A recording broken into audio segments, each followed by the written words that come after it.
ATV-TALK, the podcast. Sit down with your host, industry professional, Leonard Duncan, as the men and women from the ATV world bring their behind-the-scenes stories to life. Every Tuesday at 5 p.m. Pacific Standard Time. And remember, dream big. It could be your story one day. Brought to you by Take Two Custom Tees, screen printing experience that is dedicated to quality and customer service every time. Mike, how are you? Good. Today's guest is Mike Coe, legendary three-wheeler, four-wheeler racer from days gone by. Mike, how did you get started in the three-wheeler industry? Well, I was actually introduced to three-wheelers by my brother Sam.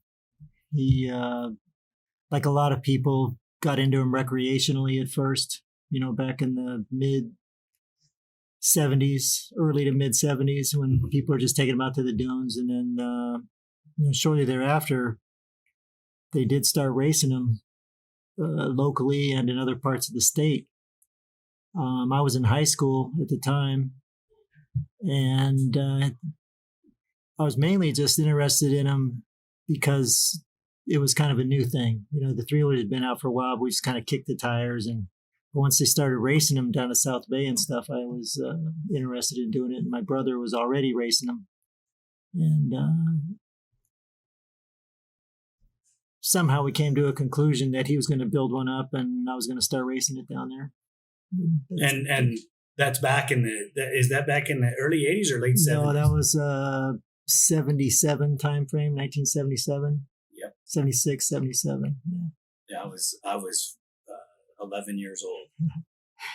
Yeah, it was a lot of fun. It was mainly Wednesday nights down at South Bay Speedway. There were some other races that were, pretty far away. Corona was having some races every now and then. They were racing Bakersfield. We were mainly just to South Bay Speedway, and there would be something at Carlsbad, but not very often back then. It was mainly motocross, and those old hardtail three-wheelers wouldn't do so well. But they did have a little oval set up there. We did pretty good on the speedway tracks because they were, flat and smooth.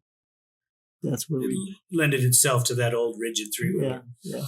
Well, I kind of got off track and out of my normal thing here with introducing you and everything. Welcome to ATV-TALK.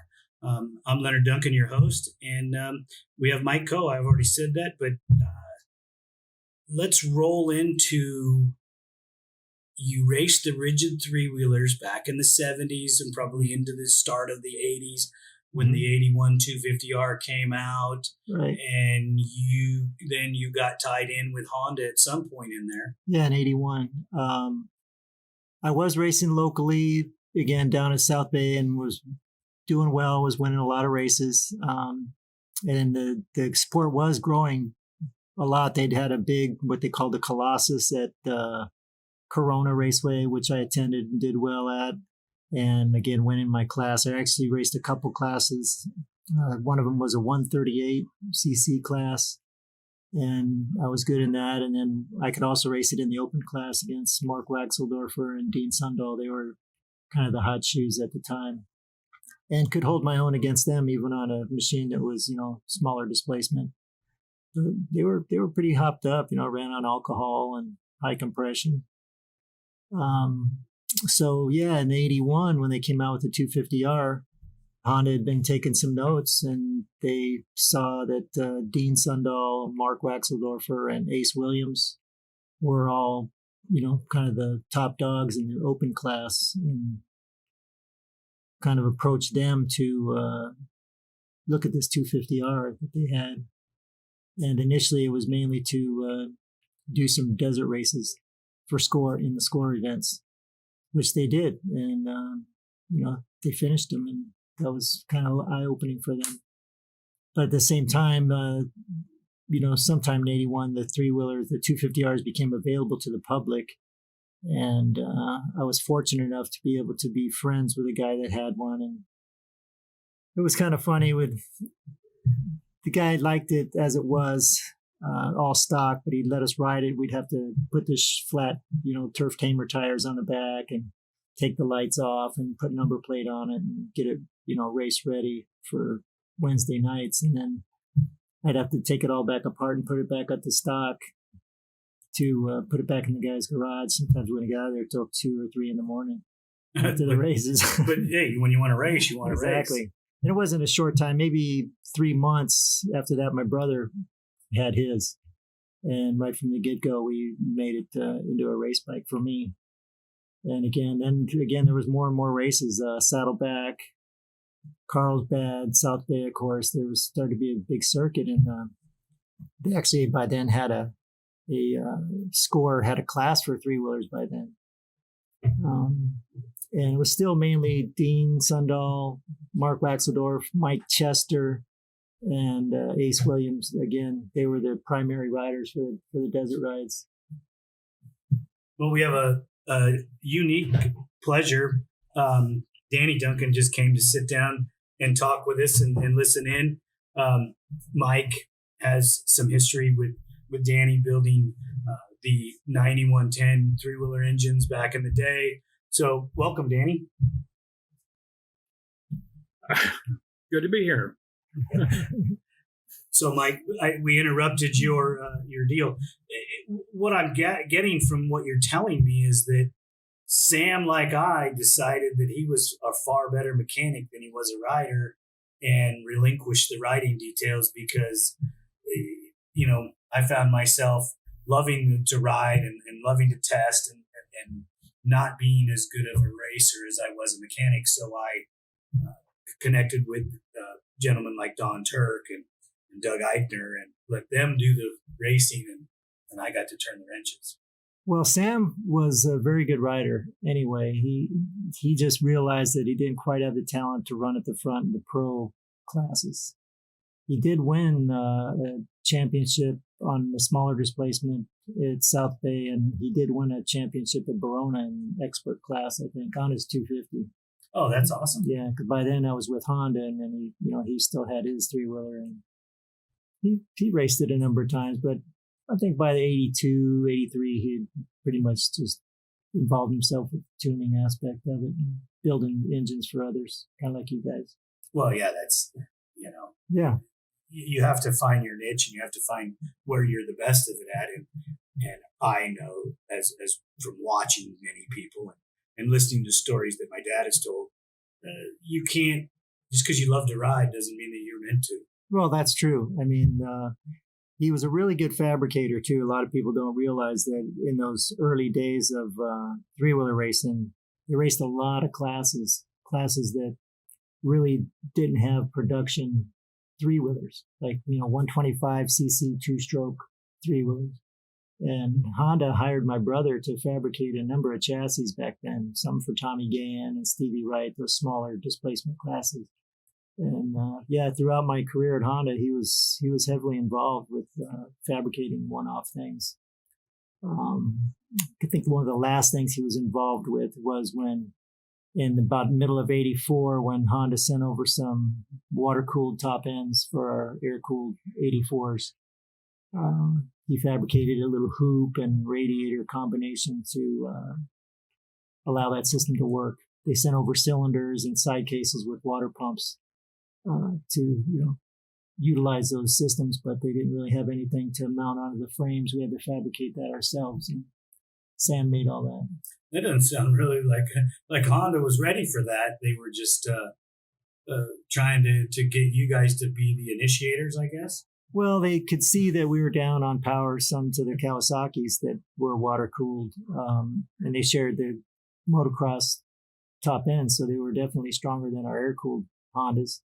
A lot of people don't realize too that all those air cooled Hondas were actually already outfitted to be water cooled. The water pump drive boss was already in the case and just had to have a bearing pressed in it. And then the side cases that Honda sent over with the water pumps cast into them, which is bolt on. It was a bolt together deal. So you bolt on the side cover in place of the standard one and bolt the cylinder on in the head. But we had to fabricate the radiator and the hoses to it. So they could have started their own little monopoly market back in the 80s, if they would have pushed it a little differently. Well, I think they realized even at that point that the 85s are soon to be released, and they were already water cooled, so it was kind of just a stopgap measure kind of thing. Just to make it so you guys could compete. Right. And do So well. we could have just a little bit of power, little bit of added power until the 85s were available. Did you spend most of your time in the desert, or because I know Honda in that era had a huge desert push, but there's some short course stuff that was done. Did you get involved in much of that? I know they raced back east a little, not a lot, but there was some races. No, I was heavily involved in all the desert racing and short course. There were times where we'd be on the road, 6 weeks at a time, going to races, desert races, short course races, Mickey Thompson, the Nationals, in '85 when they started that circuit, and then Baja Cross. There was at that time there was races, all kinds of races too, and we couldn't hit them all. In fact, Honda was kind of sending different riders to different areas to try and get more races in, try and make it to them. Wow, I didn't realize that it was that diversified. Oh yeah, there was even most of the racers. Like I said, there were times that I couldn't make a national because there might be a race up in the Nevada desert that they wanted to attend. So they spread us out quite a bit back then. One of the things, I could never won a Mickey Thompson title simply because I never could go to all the races. And I think also in '84 they started doing those indoor tracks where they had their steel ramps on the concrete. And Honda was already under some gun. They would never let us race on anything but dirt. So again, we never could hit all of the races. So if there was a GP that you wanted to do, if it had asphalt section, you weren't allowed to ride it? I don't know. Yeah, so yeah, they did spread us out quite a bit to try and get as much exposure as possible. And you rode with them from 81 to 87? No, or 86? my last year with Honda was the end of '85. I caught on with them at actually in '82. So 82, 4 years I was with them. I actually did ride for him in '81. Kind of I guess it was a little tryout race. I think it was either Mark Waxeldorfer or Tommy Gann busted their collarbone, and they were racing in the Houston Astrodome. They wanted me to fill in. So I took my brother's three-wheeler. I was still racing it at the time, and was told that Dean had the win. So I still hole shot the thing, but I let him get around me, and I just shouted him for the whole race. And kind of looked at it like a tryout little thing, which I thought I did well, and it was. You think you could have won that race? Oh yeah, I could have won it. But again, the bigger picture, I guess, was to maybe get on the team. Right. Shortly after that race was the San Felipe 250, and Tracy Dixon, Bob Dixon, you guys probably have heard of them and know them. They were building. They had a system with Husqvarna, and they built a really neat three-wheeler to race, short course, everything. And it was kind of a debut. I hadn't heard anything from Honda since that time, and Tracy asked me to ride with him in the San Felipe 250, and that was after in '81 I rode for Three Wheeling Magazine. They built up a '81, called it the Ghost. They entered the Baja 1000. It was Tracy Dixon, myself, and Harry McDermott, and we ended up getting third place. I actually put the thing into second place on my stint, was in the second place overall in the three-wheeler class, and then Harry unfortunately had a flat towards the end, front flat in his section. Still ended up finishing third, but that was, so they had the idea that I could ride pretty good by then. Did you ever get to ride that Tracy Dixon creation for Husky? Oh yeah, that's what I was saying. So in the San Felipe 250, it was always the first race of the season. I was racing with Tracy. It was him and I teamed up on that Husqvarna three-wheeler, and actually we're doing really well. And at one of the pits, I think we were actually ahead. And Wes McCoy mentioned to me that if the Husky won, then I wouldn't have any shot of being with Honda. So I didn't really, make a whole lot of difference to me at the time. I just wanted to win races, and whatever I was riding with, I was going to give it my best effort. And unfortunately, the bike did have a mechanical problem. It was something to do with the chain tensioning system. So chain kept derailing. Finally limped it in, but we didn't finish well. I did have Tracy on the podcast, and he did mention the machine. Yeah. He didn't go into as much detail as you did, but he was pretty proud of that machine. Yeah. I mean, it was a very nice machine. I mean, it had more wheel travel. Overall, it was probably much better than the existing Hondas. Again, Bob Dixon and Tracy too are, incredible fabricators. And the thing was really, really clean and worked really well. But like with anything new, you could potentially have some, weak links, if you will, that you have to, fix, which we did. I mean, it was brand new. Nobody knew until after we raced it what might happen to it. We learned, and they fixed it. And Tracy, then he was with Brett Driscoll, and they raced it after that, and they also raced it, short course raced it quite a bit. Well, he ended up at Honda as well. Yeah. So he had things with Yamaha. Again, they built some really neat one-off three-wheelers that were very competitive. And so did Ace Williams. Ace Williams was right there with Honda too. He was quite the fabricator. But speaking of Ace, he actually, my first real sponsor was 3B Lightning, and that was Brock Glover and Billy Talley and Ace Williams. Bob, that was the three Brett, or it was Billy Talley, Bob Williams, and Brock Glover. That was the three Bs. They were my first sponsor when I was racing Sam's bike. So Honda did eventually bring Ace Williams on board to be the third or fourth Team Honda rider. He had built a number of Yamaha powered three-wheelers, most notably a 175 Trimoto powered three-wheeler with a chassis of his own design and a 250cc powered one, and was really fast. In fact, he was won a few races on it at South Bay, but when Honda brought him on board, they wanted him to build one that was Honda powered. So it's basically the same chassis design. It was, same suspension components and things like that, but to use a Honda CR450 powertrain. So since his 250 Yamaha was available, I was going to race it at Riverside. That's when the whole push was to race at Riverside in '81. And, everybody kind of knows the story, what happened to Ace on that 450. Right. And unfortunately, at that same time, they locked up all of his stuff, so I wasn't able to ride the Yamaha at Riverside. I was entered, but didn't have access to the machine, so I didn't race, even though I felt it probably would have won, because it was a lot faster and a lot better. It was just, kind of like the Husqvarna. It was ahead of the Honda already with the suspension. What they were doing is they were taking what Honda had developed and learning. Oh yeah, and making it better. Leapfrogging. Mm-hmm. Yep. Yeah. Again, Ace was quite a fabricator, and the Yamaha was good. In fact, even beyond that, then Marty Hart started racing that Yamaha. By then, I was with Honda, and the following year in '82, by then Honda moved from the 450 to a 480, and it was deemed that we would put a 480 engine into a 250R chassis, which my brother did. He did all the fabrication on that, did a real nice job. And by then they had some improved suspension components, longer aluminum swing arms.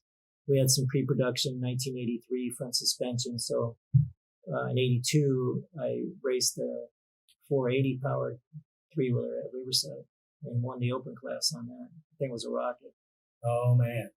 Yeah, it was radared at 96 or 98 miles an hour down Thompson Bridge on that thing.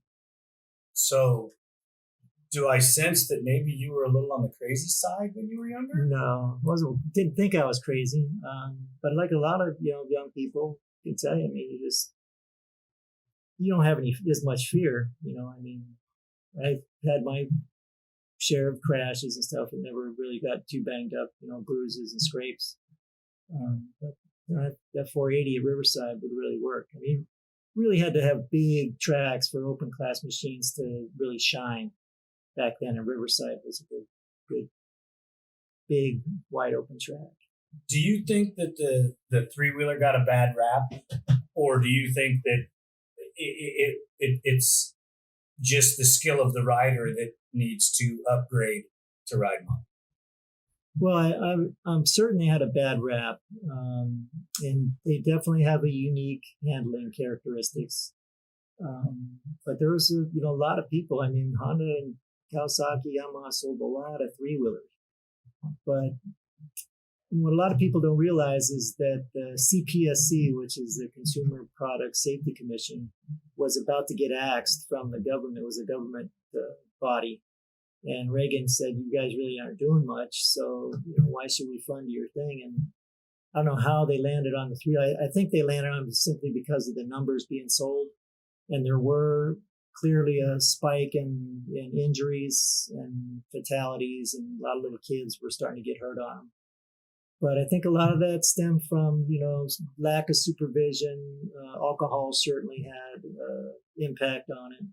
The dunes were starting to really get filled up, and, I had 6-pack racks and people were drinking. And helmets weren't a big thing back then. Exactly. So, there was, along with the sales of three-wheelers, there was a rise in injuries and fatalities. So the CPSC, to save himself, decided to jump on the three-wheeler thing and try and save us from ourselves, Yeah, that they tried to do that with. I think they hurt the watercraft industry as well. And they might be going after the UTV industry. Well, they already have. They've already been after the UTVs, no doubt. That's what kept Yamaha from releasing their YXZ for the longest time, because of lawsuits they had with the Rhino. So, they're still after it.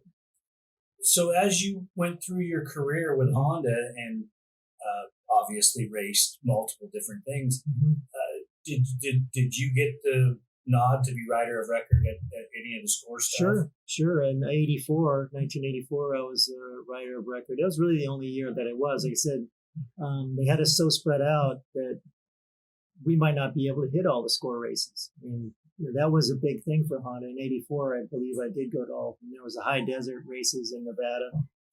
There was the Frontier 500. That was a big exposure. Raced and won that 3 years in a row with Mark Waxeldorfer and Marty Hart. The 82, 83, 84, that was a much more brutal race than any Baja race. I mean, the Nevada desert is really, really rough and slow, a lot of silt. And it took us longer to do that 500 miles, the Frontier 500, than a Baja 1000. Wow. So the speeds really weren't as high. Do you get to, I know we've all gotten a little older. Do you still ride much at all? Yeah. Rode my motorcycle over here. Well, I mean, off-road. I still have a Banshee.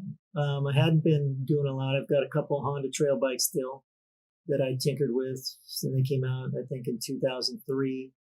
And those CRF 150s and 230s were kind of an evolution of the XR 200 or ATC 200. And they're very mild, but Honda did include a number of updates that were kind of developed with the ATC 200X, with bearing supported cams and extra clutch plate, and, popped them up a little bit from the factory. And I tinkered with those for a number of years, and I still have both of those.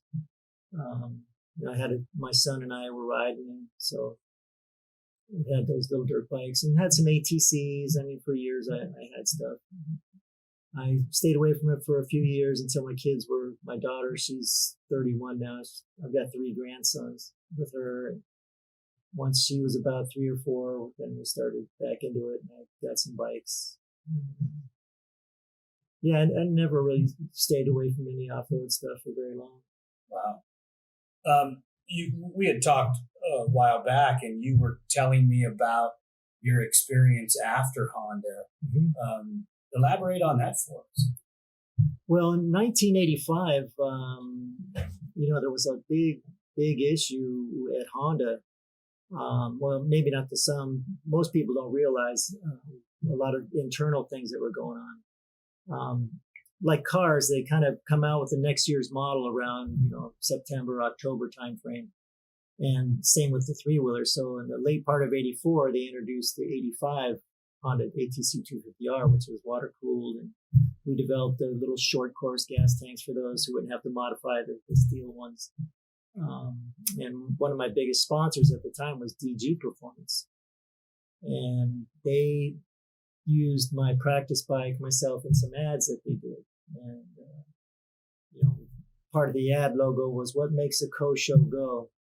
Coe show was a nickname that I'd garnered from somewhere, but evidently that wasn't very well received by Honda. Yeah, they didn't care for that at all. So I feel coming into the 85 season, Honda told all the riders, if you want to race for Honda, you've got to drop all your sponsors.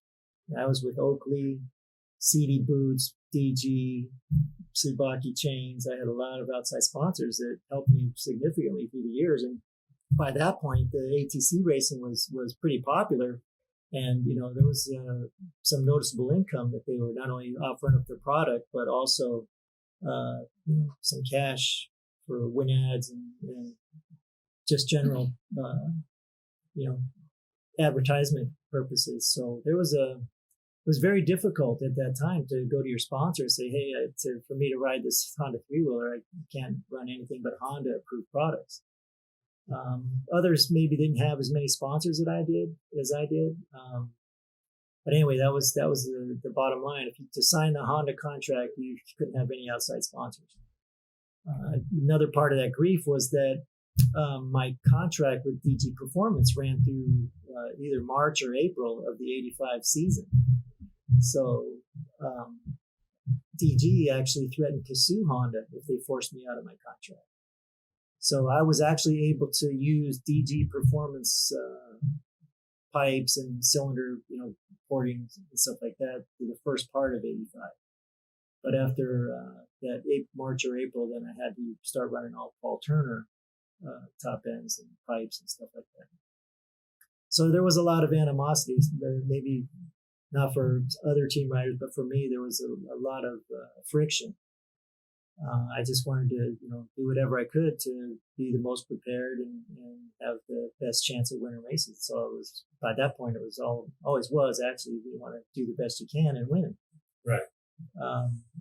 But there was a significant drop off on my account when I started running the Paul Turner top ends. I mean, noticeably less power.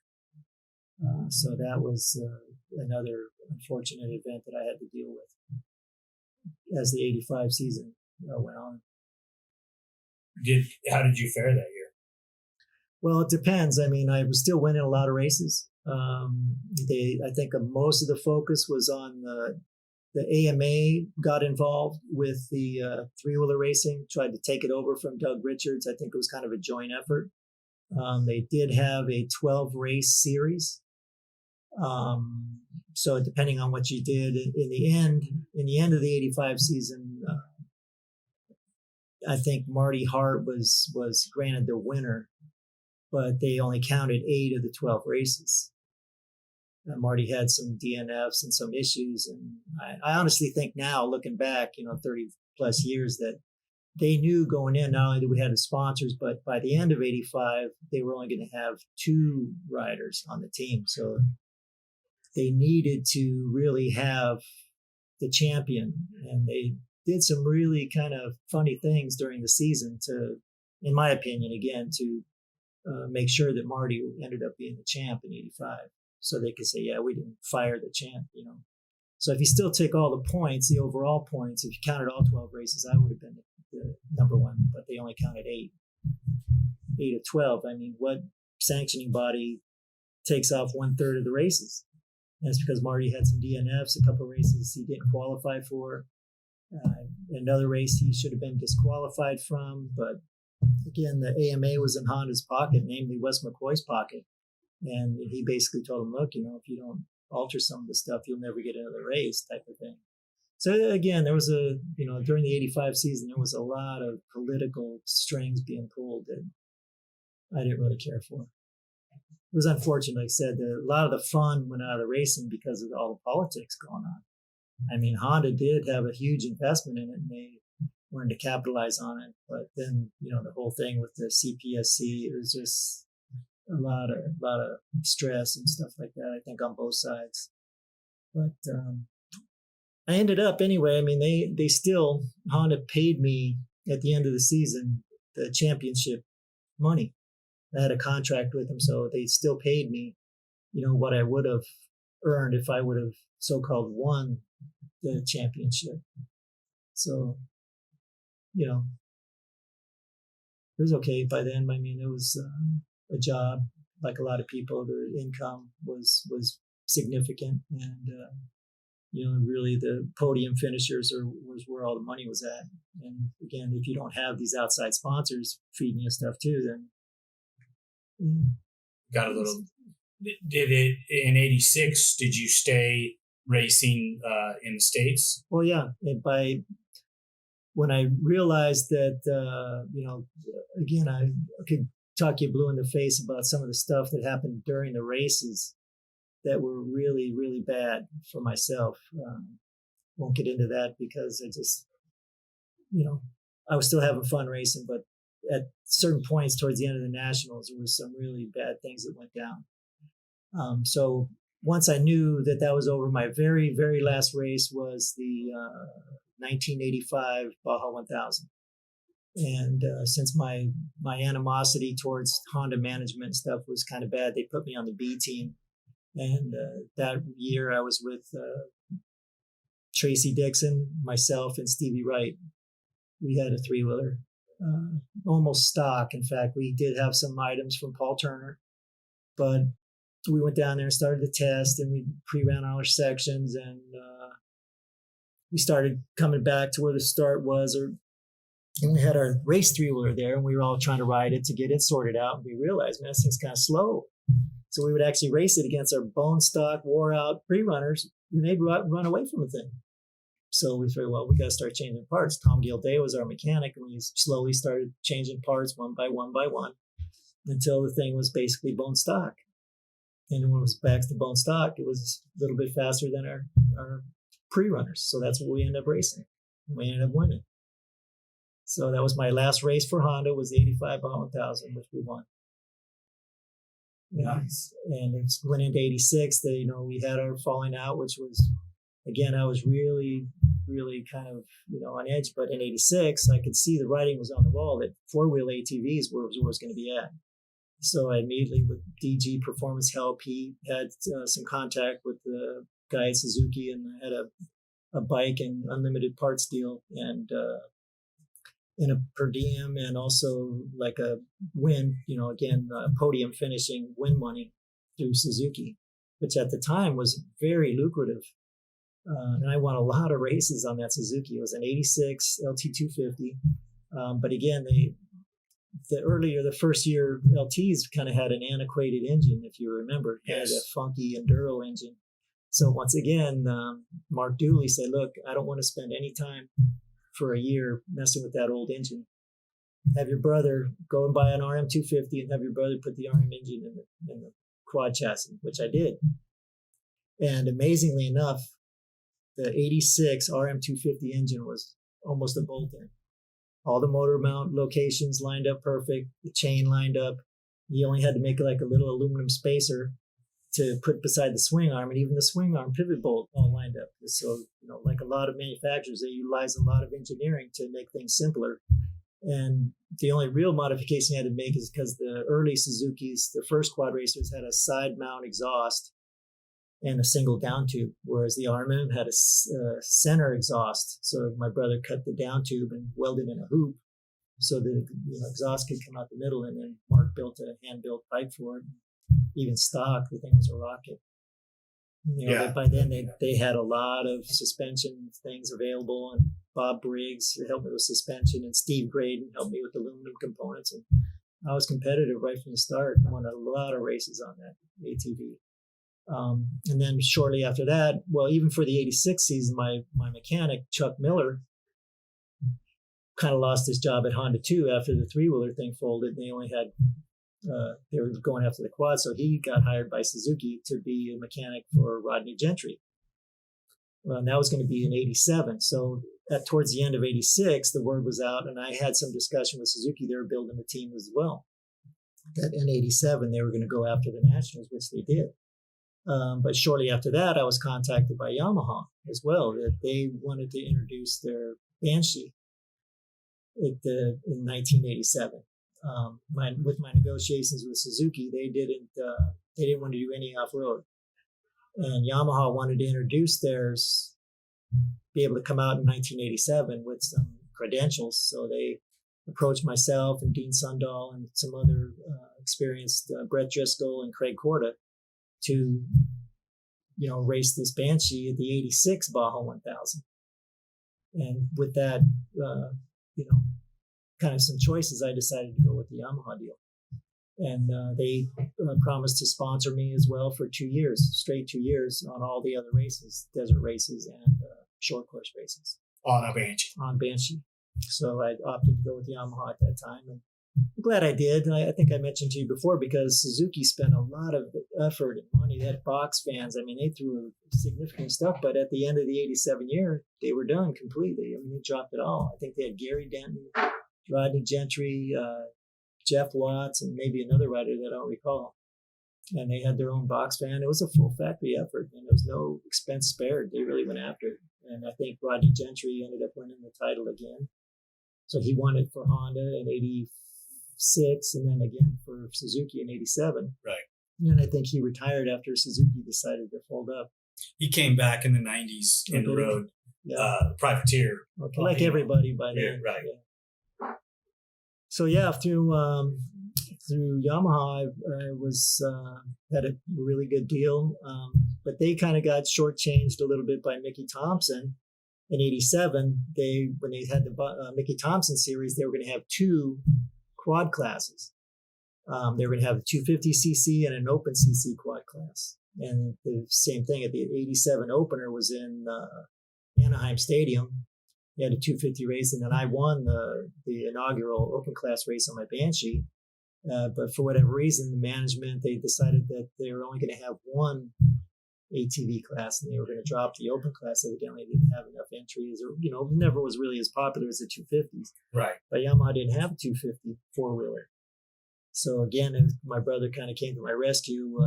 So again, they gave me 3-wheelers. First, it was just YZ engines. We started putting YZ-powered YZ 250 engines in the Banshee frames, and they were pretty competitive. In fact, I think Don Turk won a Mickey Thompson championship on his Yamaha, if I'm not mistaken. I don't remember, but I think it might have been '88. '88, yeah, would have been, yeah. And but my brother did his chassis too, so he built 2 chassis with that accepted YZ 250s. For longer, faster races, it was with the sponsor type of thing. You want to develop the thing to have as much power as you can, but you also want, on the marketing end, you want to be able to say, hey, this is our rider, he uses these components, but there was no 250 Banshee, so it's kind of a place where they, in my mind, was never quite as competitive as I thought it could have been. Simply because they couldn't get any tuners really that interested to spend enough time to make it, it's something that you can't market to the general public. Exactly. So then they pushed my brother built this. I don't know if you remember. He built a blaster. They wanted, and everything came from Yamaha. It was they kind of directed my career, what they wanted to kind of have, notarized or publicized at the time. They wanted to push. So then it was a modified blaster to race at Mickey Thompson's. How did that go? Again, it was okay. We had to lengthen it. And my brother, again, he did so much work to lengthen the chassis and to widen it and use Banshee, suspension components. And Curtis Sparks I was fortunate enough that he, took some time to try and make that air-cooled little 250cc. But again, it really wasn't as competitive as I'd hoped. But still was going racing, just having good finishes, finishing, top 5 on the thing, and having fun as well. Still had a lot of sponsors, and Yamaha was footing the bill. So it was okay. It was okay. Not paying out of your pocket had to make it better. Yeah, absolutely. So, I was still racing my Banshee in the open races and was winning at the Nationals on the thing. I was still being successful in open class races. But at the beginning of the '88 season, Suzuki had already folded, so that was a big surprise. But not much longer that Yamaha, at least professionally, came to me and said, this is going to be it at the end of the season. At least they didn't wait till like the last race. Oh, by the way, We're done. So at the beginning of the season, they were very professional. In fact, Yamaha was by far the most professional organization I ever worked with, as far as working with the riders and just everything that involved racing. There was no main guy like Wes McCoy that kind of tried to direct everything, dictate how things should work. And again, I learned a lot of things from talking to other riders over the years on just the craziness that was going on, like I said, during the '85 season when Honda tried to dictate how the races should be won and how they should be run. And it was... Anyway, it was by the end of 1988, I knew, and I actually attended the last Riverside off-road race. Had a little bit of bad luck there and had a mechanical failure. Actually, my Nerf bar broke. We had some Nerf bars made that actually incorporated the foot pegs were part of the Nerf bar. Right. And they were made from aluminum. And I was doing well at the time, but the foot peg broke off. And the only thing that was holding on was those nets, and the thing was just slapping me in the legs. So I really couldn't ride it because it was just hitting the ground and bouncing up. And I was kind of just left footing it, so I had to DNF. And that was really my last professional race, was that Riverside race. That was, I think, in August, September timeframe in 1988. And And my wife was pregnant with my daughter, and I just figured out it was a good time to, hang it up. So you had a pretty spectacular career for, 9 years. Yeah, I mean, I got no complaints. I, was a national champion open class in '82, open class in '83. I was a 250 national champion.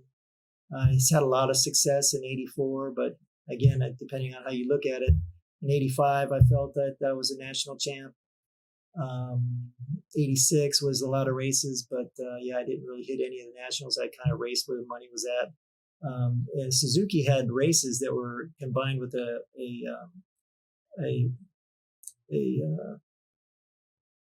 sanctioning body called the CMC, and they had what they called the California.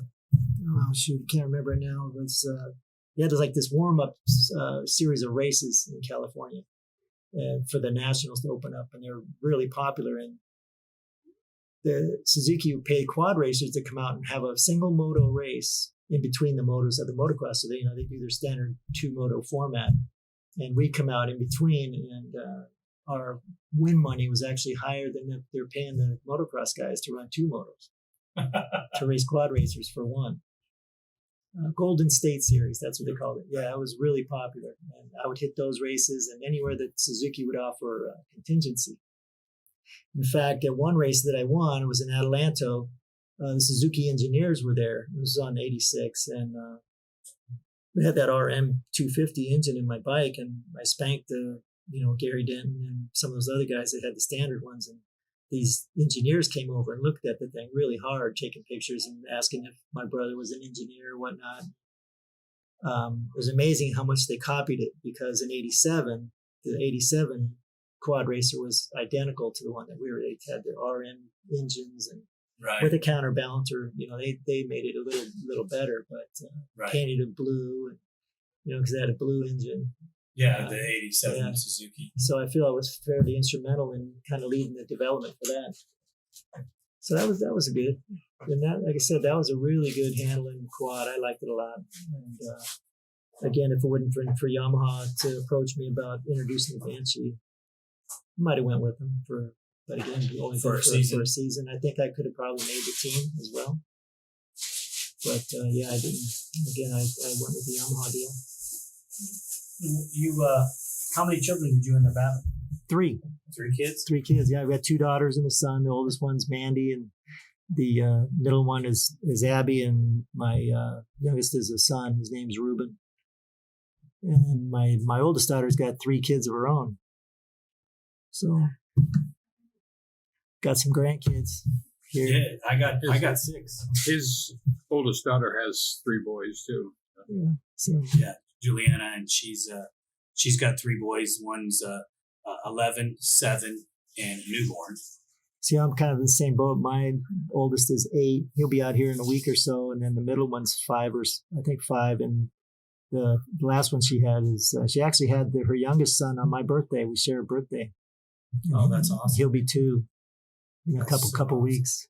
That's good. Yeah, that is pretty cool. Yeah.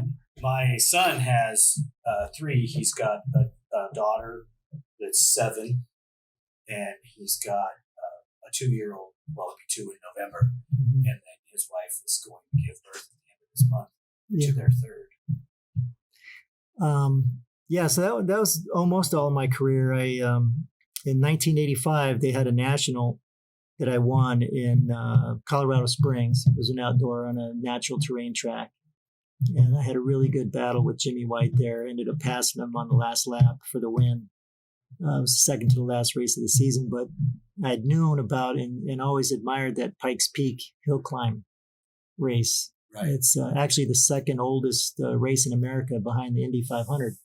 And they actually call the thing Unser Mountain because all the Unser family dominated that event for years and years and years. In fact, one of the Unsers, I think it was Bobby Unser, was there, or Bobby Unser's son. He was at the same event that I went to in '93. But when I approached him in '85 after I won that title, they weren't allowing any motorcycles or ATVs to race the hill because a few years earlier there was a fatality in the motorcycle races.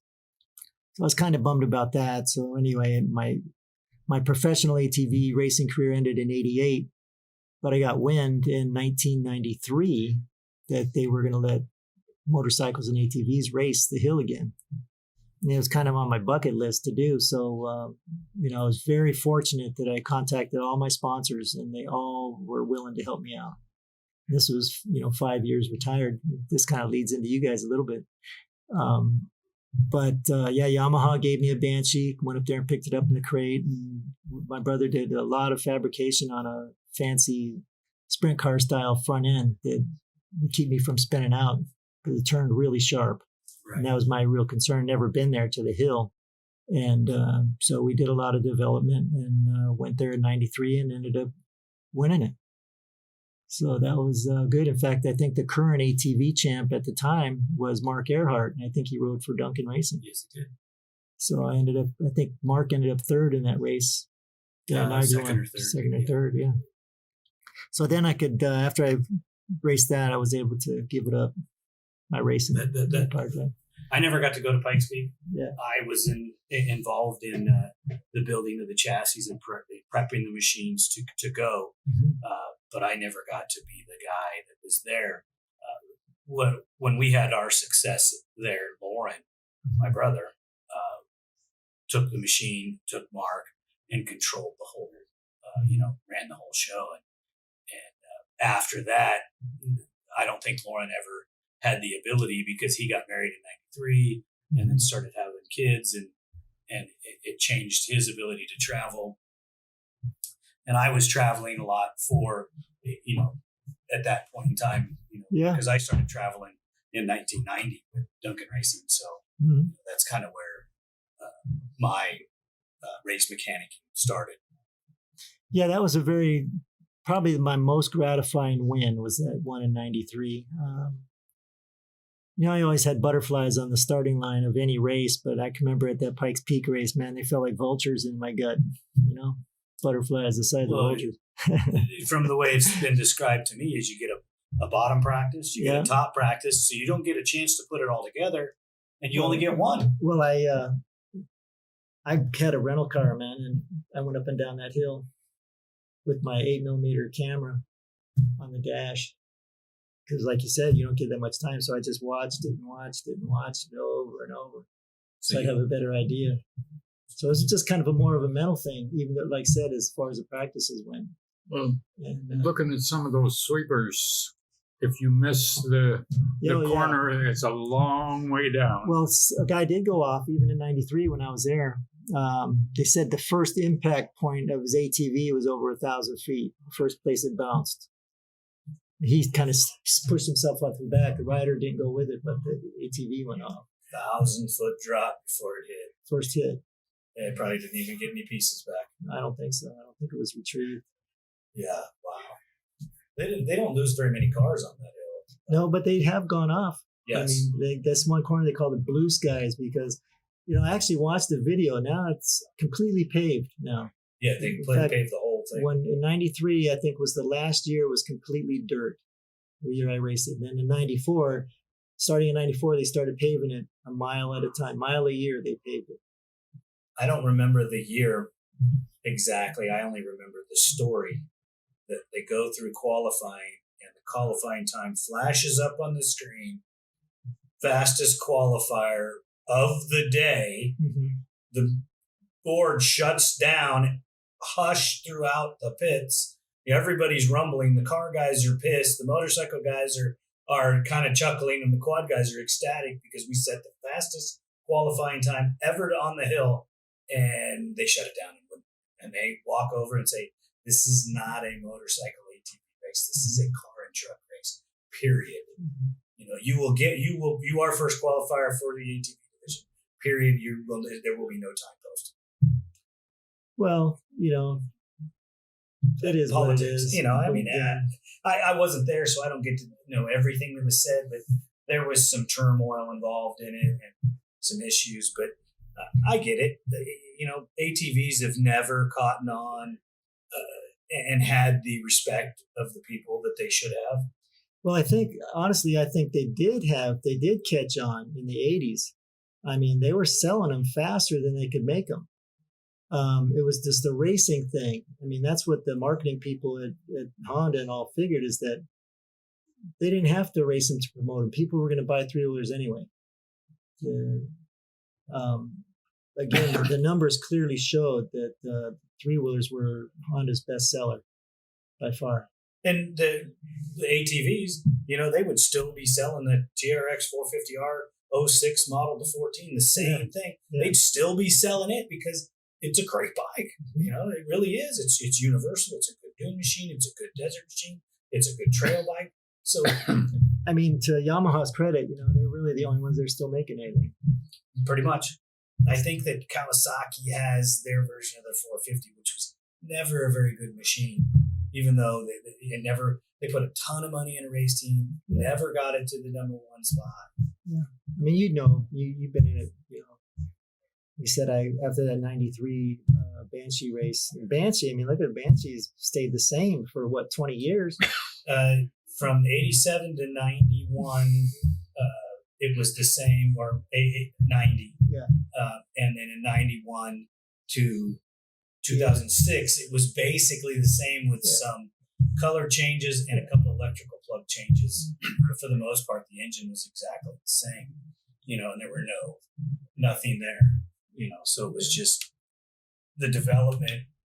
Believe it or not, with that Yamaha Banshee, we are still doing a little bit of development work, but we're building more Banshees now than ever before. And we built a ton of Banshees, and they just keep rolling them in the door.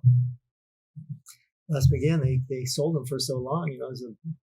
Everything's still available for them. You think if you got a old two-stroke TRX 250, man, parts are kind of hard to come by.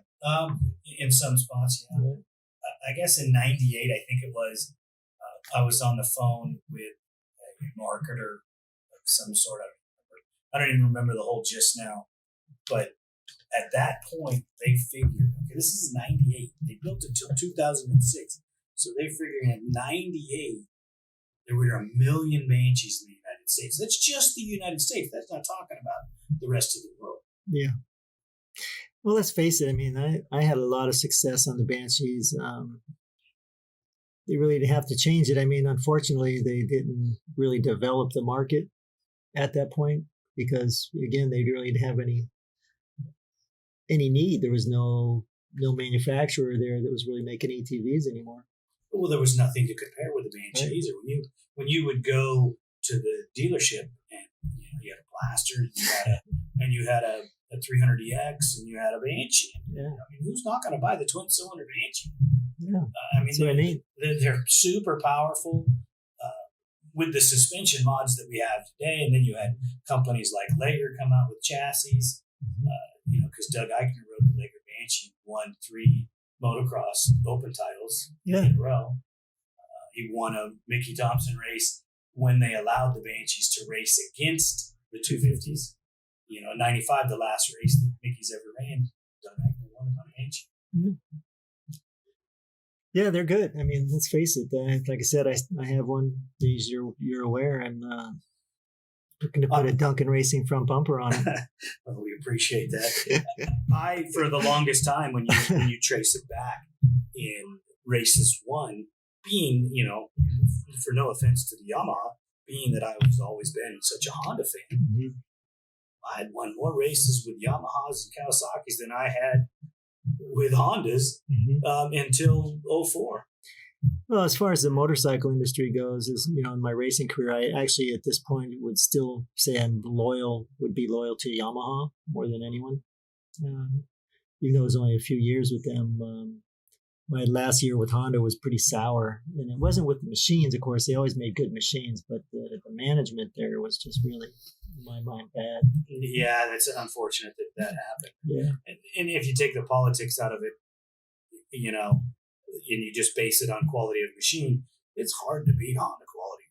Yeah, Yamaha had, like the Yamaha 450R quad. That is a pretty good machine. It's won its fair share of races. It owns the GNCC series. Bill Balance or something. Bill Balance won a bunch of titles on there. There's a young man back there for some reason I can't think of his name. Wienen. Flowers is a Wienen guy. Wienen is in the hunt to win another national title on his GNC bike against Hetrick. So there's there's a lot of competitive stuff. We won a title with the Yamaha R in 2018. Well, I think the focus seems to be on the side-by-sides now. I see it both ways because I'm so invested in the quads and the ATV market that I have done a little bit of testing with the UTVs, and we as a company, because you have to start out and redevelop. Okay, I'm in my 50s, and I can develop an ATV way faster than I can disassemble a UTV and start learning the nuances of a UTV. Granted, some guys want to transition to a cage. I'm still not ready to transition to the cage. Neither am I. And I get it, not to bring up Doug Eichner again, but I had a conversation with him about it. And he has still got the desire to race, and the fire burns inside. And he says, when I get out of the car, I'm still on fire, even whether I win the race or not. I didn't quench my thirst for competitiveness because of being in the cage. Well, I'm just saying, you go to any dealership now, and it's all about the side-by-sides. Yes. They're not really, other than Yamaha, again, there's really no ATVs, sport ATVs available. Right. And I'm sure the number of sales show that, they probably don't sell many. Not as many, that's why Honda isn't making a new one. Well, with the economy changes and then COVID, and then they released a couple machines in front of their supposed ATV. They built a jet, so they're building airplanes. These are all things that you hear through the mill. Yeah. When you talk on the phone as much as I do, and you talk to a diverse group of people that have been around to all the different places and have worked at Honda or Suzuki or Yamaha, you get an earful every once in a while of things that you didn't know, and then you're allowed to. I know somebody that's ridden the Honda quad that they developed, ready to go, and for some reason they won't release it. It's probably not outdated yet because Yamaha's technology hasn't changed in it. I wouldn't change it if I was them. Why? Nobody's beating your technology. Well, that's why the Yamaha and the Banshee stayed the same for so long. No need. Why overdevelop it? Yeah, make money on it. Just keep selling it the way it is. Exactly. Our electronics on our Yamaha stayed the same, which is great for the aftermarkets. I think sometimes when the factories get back in and start developing new models, it kind of crushes the ATV guys because we're not built to develop new models constantly. You know,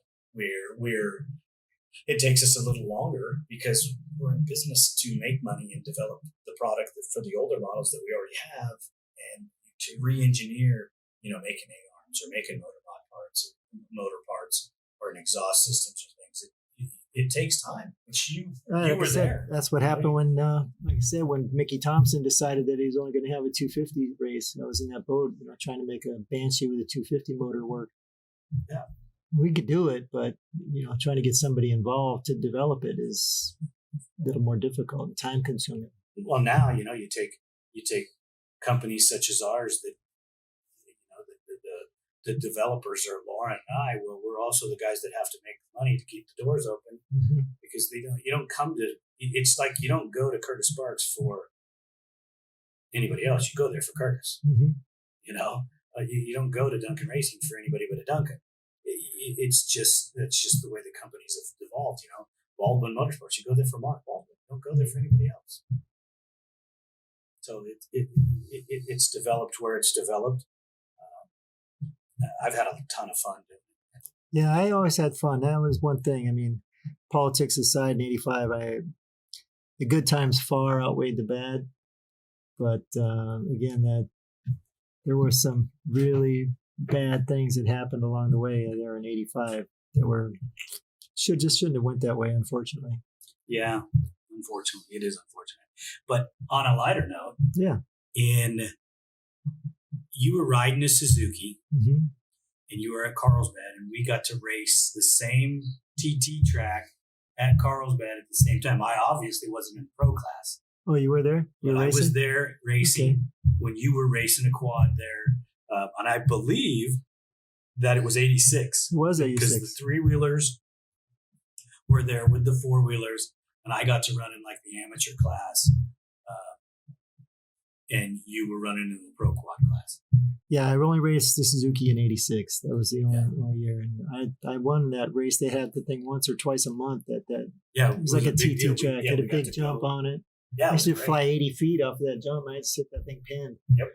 And I liked that racetrack, and that Suzuki I had worked really good, turned good, suspension was good. Well, we would get to see the real guys. Yeah. This is back when I was just a teenager. I know Dean Sundahl raced up there too. They had a lot of talent went to there. Yeah. A couple of the Kawasaki guys would come out every once in a while. I didn't know the Kawasaki guys. For some reason, in our little niche, they weren't as famous as you, because probably because of your Honda at the time, and Marty and Dean. Wax was more of a desert guy. We didn't do a whole lot of short course stuff with his name being in the highlights, but I'm sure he was pretty fast in his day. Marty Tripes promoted an off-road race in El Cajon Speedway, a Mickey Thompson style thing. They had a number of them there. Yeah, I got to race it on a 200X. Yeah, I raced there too on my Suzuki. Fortunately it was in '86, and it had a 4 or 5 race series, and I won 4 of the 5 races. Oh, that's on awesome. My Suzuki. I went to the hospital. Oh, well, that was kind of cool too. That the thing was actually in El Cajon. It was awesome. And the bleachers were packed. I heard it was like they sold more tickets than any other event ever.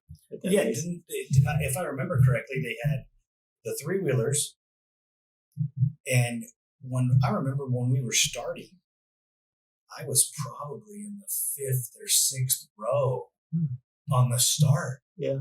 And it was crazy the amount of people that were there, because I was riding an '85 200X for one race, and then I was riding an '83, '84 250R at one of the other races, because my sponsor was my dad. Yeah, he only let me ride what was available at the time. But that was a pretty good course. I mean, Marty Tripes is a clear off-road legend. Oh, yes. And he really did well on making that track competitive. Like you said, he kind of started back, but it was a 2-moto deal. You had to race twice, so I think they inverted the start. So depending if you were in the back on one moto, you'd be in the front on the second, or if you were in the middle, you were in the middle of both. All was pretty I good. can remember is I got a check in the mail, and I couldn't believe it. Yeah. It was for like nothing, but I got a check. Well, I know I won 4. This was a 5 race, or I don't remember how many, but I remember I won all but one of them, and the payback was good. And my main sponsor there was a bicycle shop. It used to be right there on 2nd Street. The owner of that shop. So I used to race bicycles too when I was younger, and so he had it. Inkies or No, it was a bike shop too. They called it. It was on 2nd Street, just north of Broadway. Yeah, we've been there. We were there as I was a kid.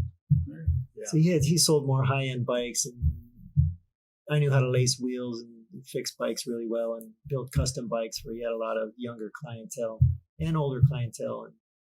And he was a really nice guy. His name was John Payton, and he paid me probably better than he should have for what I was doing, and also let me take whatever time off that I needed to go racing.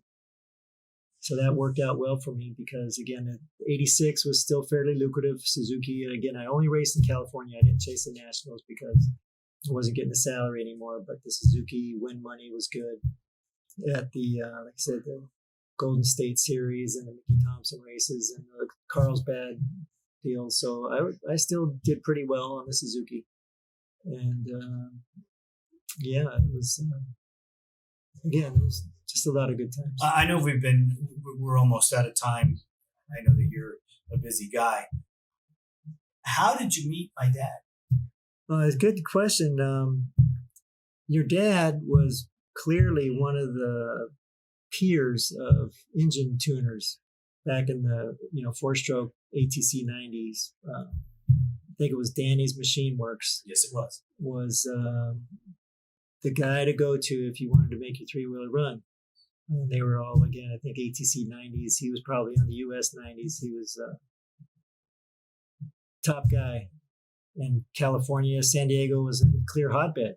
Right. And some way, I'm sure he met my brother. And I can remember actually coming to this residence a number of times. Your dad, I think, had his shop out here in the back. That's where it all began, is right out there in the garage. And he was kind of teaching everybody, everybody was learning from your dad on how to make the things run. That's pretty awesome that you come to the starting gate, however many years later. Your dad was clearly highly respected. I mean, I know the magazine guys would even come to your dad to, hey, we need this, or we want to do that. And, big bores, strokers, whatever it was. Danny Duncan was the guy. Well, just saying on that, you mentioned Marty Tripes. And I was friends with his dad. And when Marty was about 11 or 12, his dad come to the shop, and he had a pair of broken foot pegs. And he says, fix them so he won't break them. Yeah.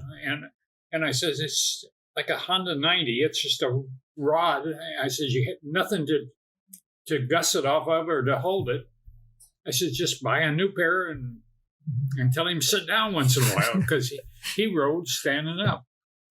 Yeah, and some of them early Hondas too, like the ATC 90s, the foot pegs bolted to the cases, and just a rod about a half inch in diameter stuck out, and he rode the hell out of that little thing. They had a little dyno, some kind of human dyno that they built, and they had these handlebars at Honda somewhere, and of course they had them glued and safety wired on, and Marty could still twist the grips on the bars just under normal right. He held on so tight. That's crazy. Yeah. This guy was an animal. It's amazing for me growing up in Lakeside, and as you look at El Cajon, and you think of all the great motorcycle guys that came from there, and it was the hotbed for your best beginning 3-wheeler industry. I mean, I think there's people that may disagree with it, but the 3-wheeler industry basically lit a fire here and started the craze. Southern California, no doubt. Like you said, El Cajon, just a number of motorcycle, motocross, ATV champions came from El Cajon. And even Jimmy Johnson. Yeah. I mean, that being said, we used to work in Santee and had our shop there for 30 years. And he used to work for Major Performance. Yeah, he was washing parts. And well, my brother's shop was right next door to Kenny, right across from that place. So. You remember that? Yeah. And he was just a kid, just a punk kid. Yeah. Wasn't even, didn't even drive anything. He wasn't even a racer. I always want to reach out to him and find out if he ever got his 250R. Because that was he always wanted a 3-car. I don't know if he ever got it. I mean, well, I'm sure he could now. I mean, yeah, he has enough money now. He could probably get any except your brother's. Yeah, I think that one's a little expensive. and Lauren's wife is not letting go of that. Like, it's still in pristine condition. Oh, I'm sure it is. It's been stored for 30 years. I remember you took it somewhere. You were using it as a pit bike or something. Not that one. Oh, was it another one? It was another one. Oh, okay. Yeah, they won't even let me. I used that one to fit some pipes on because it's so straight. Mm-hmm. But other than that, they don't let that out in the trailer at all. It's locked up under lock and key all the time. Kind of crazy, my brother, God love him, does not rotate machinery. That we have the original 88 LT500 that we started with. We have a 93 Banshee that we got in 93, and it's the one that raced Pikes Peak. I don't know what happened to some of the earlier models, but some of the later ones went away. But that one Banshee is still in his shed. He's got his 2006 Raptor 700. Won't get rid of it. He's got one of the 400EXs. That's cool. That's cool. I rotate constantly, and I'm always trying new stuff. Right now, I don't even own an ATV because, well, I have a garage full of builds out there. None of them are generally mine, but I'm building TRX 450Rs and LT80s for my grandkids. When we worked, your brother across the alley from us there, I can remember I hated fine-tuning twins cranks. And every so often I get one and I just take it across the alley and let him do it. He was good at it. Really good and fast. Yeah. But so he comes around, used to help him, so turnaround's fair play, right? It's this circle, I never got to work with Sam, but I got to spend time with Sam because of where we worked. Mm-hmm. He'd be out in the alley testing a bike. I'd be out in the alley testing a bike. I remember sometimes we'd have to take turns who was gonna test bikes because there was only enough room for one. And Richard Simpkins was next to you guys too. Yeah. God bless him, man. He was a good guy. Ricky Stater. Yeah, he was a good guy. I didn't get to meet Rich until his later portion of his life because he had his shop at his house in Santee, but when he moved in next to us, I got to spend some time and I learned quite a bit from him. And he trained Mike, and I still talk to Mike quite a bit. And I talked to him not too long ago. Some wiring stuff. He helped me with. Yeah, he's a pretty smart guy. Oh yeah, like you said, trained by the best. So. Oh yeah. Every once in a while, I get to Michael get talking about stories about who we call Ricky Stater, and that's the only way I've ever known him is Ricky Stater. Never knew him. And he'd tell me some stories about some of the things he did. He was quite the motorcycle racer. I didn't know that. He was pretty good. Yeah, he was actually educated too at Northrop University. They used to build those aircraft, government aircraft, jets and fighters and stuff like that. He was smart. School. Electrical engineer or something. I forget what it was that he took up there. But he was a pretty smart guy about most things, though. Sit and talk. If you could get past his facade of who he was trying to hide it from, when you got past that, he was a pretty good guy. He was. Mike, thank you very much for taking the time with ATV Talk. No problem. I really hope that we can do this again in the future, and sure. I'm sure that there's other stories and other things. Oh, there's plenty, man. You didn't even touch on. There's lots.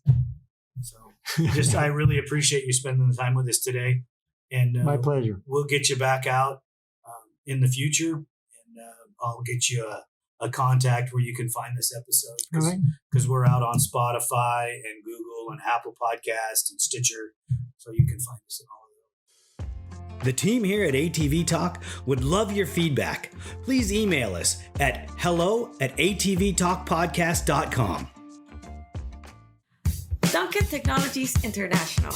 More than 33 years in the industries building racing programs and ATVs around the world. We build winners. Thank you for listening. We hope you enjoyed the episode. If you did, don't forget to rate us on all available platforms and share us with your loved ones. Follow us on Instagram and Facebook for more ATV Talk news. See you next time.